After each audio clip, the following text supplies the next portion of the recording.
Hola a todos y a todas, soy Vanessa Cosia, licenciada en Ciencias de la Comunicación por la Universidad de Buenos Aires y doctora en Ciencias Sociales por la UBA también.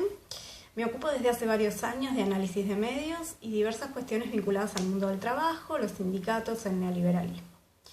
En este seminario vamos a comenzar a aproximarnos a los conceptos de representaciones mediáticas y de visibilización de ciertas temáticas, relacionadas en este caso con diferentes aspectos del mundo del trabajo. Neoliberalismo, autogestión de los trabajadores, reformas laborales, privatizaciones. Vamos a ver también que en la actualidad los medios de comunicación contribuyen, como sabemos, a la construcción de subjetividades y de imaginarios sociales, delineando aquello que es posible de ser pensado y de ser dicho en cada momento histórico. Nos referimos con esto a la permeabilidad de los medios, es decir, el modo en que los discursos mediáticos se articulan con lo que sucede en cada contexto. Para iniciar nos vamos a detener justamente en estos dos conceptos centrales. El primero es precisamente el de permeabilidad y el segundo el de discurso. ¿A qué nos referimos cuando nos referimos a permeabilidad de los medios? Por permeabilidad entendemos que los discursos que producen los medios masivos están anclados en un determinado contexto, es decir, se articulan con elementos históricos y sociales de una particular coyuntura. ¿Esto qué supone? Supone que el contexto en el que se producen ciertos discursos es importante para dar un marco de significación histórica a tales discursos. En otras palabras, es importante conocer el contexto social, cultural y político en el cual se producen ciertos discursos mediáticos y otros discursos no se mencionan, quedan relegados, se esconden. Por otro lado, ¿a qué nos referimos cuando hablamos de discursos? Para orientarse está el texto también de Mark Angenot. Una de las cuestiones más relevantes que va a señalar este autor es que se debe considerar al discurso como discurso social, es decir, como hechos y prácticas sociales y por lo tanto como lugar de producción de sentidos sociales. Por lo tanto es más que el texto, el discurso social. Prácticas sociales que como prácticas sociales son justamente históricas, es decir, ancladas en una determinada coyuntura histórica. Por eso pensamos a los discursos sociales más allá del enunciado lingüístico, del texto puramente. Lo que nos interesa analizar es cuáles discursos circulan, cuáles se legitiman y cuáles no se resaltan en la esfera pública. Retomando de nuevo a Angenot, llegamos al concepto de hegemonía discursiva, que siguiendo la línea del intelectual italiano Antonio Gramsci, va a hablar de los límites de lo decible y de lo pensable en cada momento histórico. Esto implica que una hegemonía de lo pensable supone que en general no se puede tener cualquier tipo de creencia o de opinión en cualquier época, en cualquier cultura. En cada coyuntura hay ciertos límites que van demarcando aquello que es posible de ser pensado y aquello que no. Como ejemplo, hoy lo podemos trasladar a discursos sobre la legalización del aborto o la visibilidad que tiene el tema de los femicidios y que en otros momentos históricos no tenían. En el caso del mundo del trabajo lo podemos ver con el intento por establecer desde 2017 una reforma laboral y los discursos y posicionamientos que van tomando los medios a la hora de informar sobre este tema. Está claro que esta hegemonía de lo pensable forma parte de una hegemonía cultural más amplia, que va a establecer además la legitimidad de ciertos discursos sociales y la ilegitimidad de otros. Así, la hegemonía puede establecer no solo un orden de lo decible, sino también quién puede decir qué en cada coyuntura. Aquí tenemos el texto del que les hablaba, de Angenot, el discurso social. Por lo tanto, es importante a la hora de analizar los discursos que construyen los medios no perder de vista el contexto y la coyuntura histórica en el que dichos discursos se construyeron y se fueron poniendo en circulación. Como decía Gramsci, cada coyuntura es importante estudiarla en su especificidad, porque cada una de ellas tiene relaciones de fuerza particulares. A su vez, para aproximarnos a leer los medios o analizar críticamente las noticias, se debe tener en cuenta también la perspectiva interdisciplinaria. Es decir, no solo tomar en cuenta los elementos que se dicen o los contenidos escritos, sino centrarnos también en el sentido social que proviene de un determinado discurso mediático. ¿Qué significa aquello que se dice? ¿A quién beneficia? ¿Qué consensos construye? ¿Qué no se dice? Es importante para ello darse cuenta que no es solo importante el mensaje que se transmite, sino la forma que adquiere ese mensaje. Y también los silencios, aquello que no se dice sobre ese tema. Todo eso va a producir el sentido global del discurso.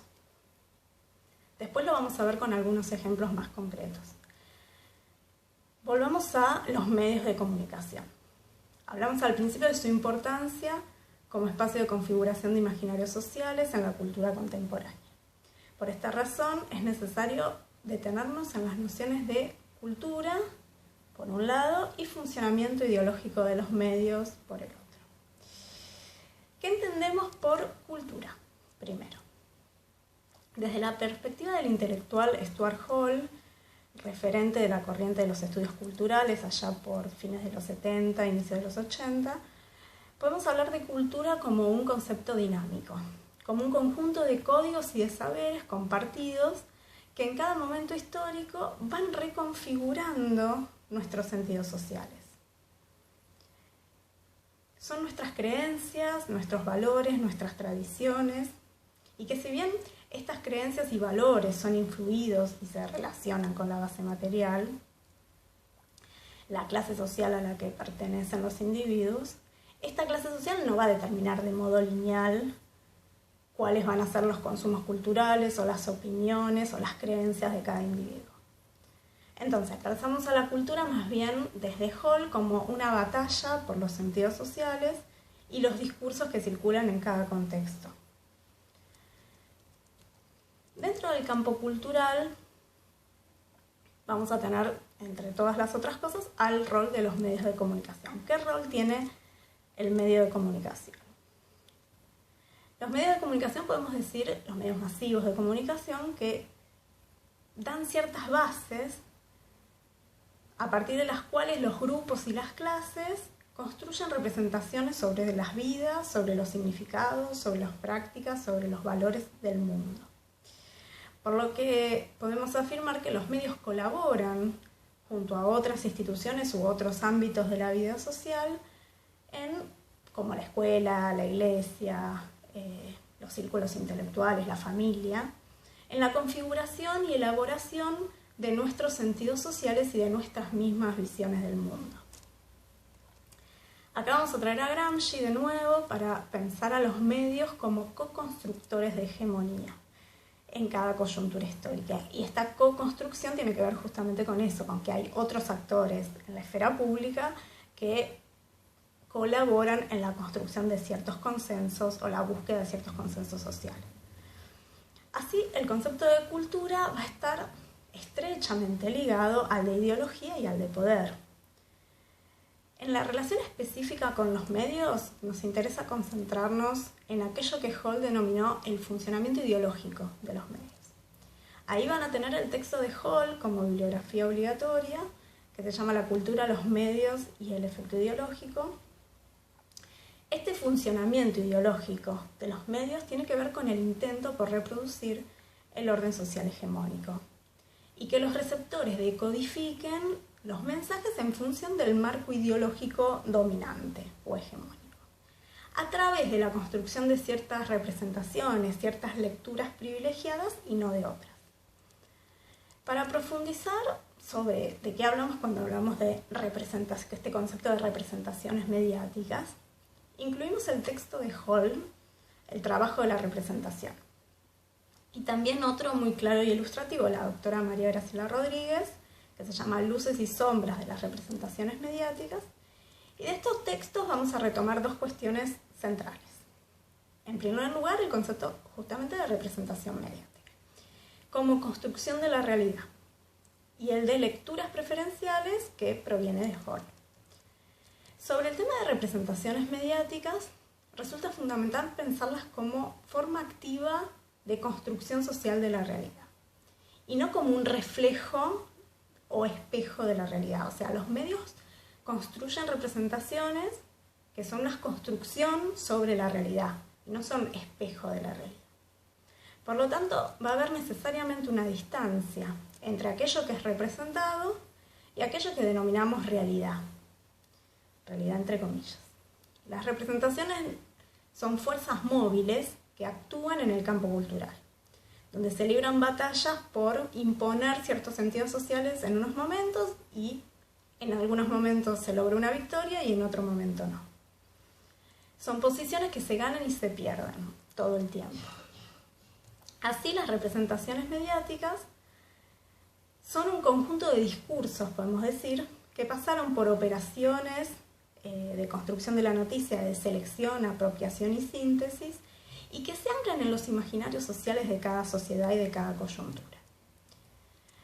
Estas representaciones van a dar cuenta entonces de una visión parcial y fragmentada de la realidad, que se relaciona con los sentidos posibles, de nuevo, con los sentidos posibles de ser puestos en circulación en un determinado contexto y no con otros, como afirma Angenot. Entonces podemos decir que estas representaciones mediáticas iluminan una versión de la realidad, entre tantas otras posibles, para visibilizar una problemática social, con lo cual se suele derivar de esto la producción de estas lecturas preferenciales o lecturas privilegiadas. Es un concepto que Hall desarrolla allá por el inicio de la década del 80, que supone que los medios pueden guiar y favorecer ciertas miradas y sentidos y opacar otros, o no resaltar otros, según los intereses políticos, económicos, ideológicos que tiene cada medio y el lugar que ocupa ese medio en la estructura de poder de cada país. No es lo mismo un pequeño medio barrial que un gran medio de comunicación. Nosotros nos vamos a centrar en los grandes medios de comunicación. Tenemos que aclarar que la representación, entonces, no puede garantizar la dirección del sentido que se va a producir en el receptor, solo inducir una posible interpretación, dentro de un límite y de un marco de probabilidades relacionados con el contexto histórico, las dinámicas de poder, pero también con la ideología y las competencias culturales de los lectores o de los receptores, entre otras variables. En otras palabras, podemos decir que los medios de comunicación tienen la capacidad de instalar la agenda de problemas sociales a discutir y proporcionarnos ciertos marcos, ciertos encuadres de referencia con que esos problemas pueden ser pensados, pero no pueden imponer de modo lineal o determinístico en los receptores el modo en cual se va a terminar leyendo esa problemática. Como sabemos, los receptores no son sujetos pasivos, tienen sus propias concepciones, su propia resignificación de eso que se dice de los medios y visiones del mundo y ya concepciones sobre determinadas problemáticas sociales. Por lo tanto, es importante construir una mirada crítica a la hora de analizar los medios, pensarlos como que están lejos de constituirse en plataformas neutrales por las que circulan discursos, sino que son actores políticos y económicos con intereses económicos, ideológicos, y que de acuerdo a sus intereses, de acuerdo al lector al que se dirigen, de acuerdo a su línea editorial, van a ir resaltando o destacando ciertos elementos y no otros. Para esto es necesario tener en cuenta entonces las cuestiones ideológicas y de poder de las dinámicas de producción de estas noticias en función de tres interrogantes que pensamos centrales: ¿qué se representa?, ¿cómo se representa?, y quién lo representa. En este seminario, junto a la doctora Melina Pervelini, veremos algunos ejemplos vinculados a las privatizaciones, a las reformas laborales, a las recuperaciones de fábrica, a la autogestión, desde los medios también. O sea, cómo los medios masivos van a representar a estas cuestiones.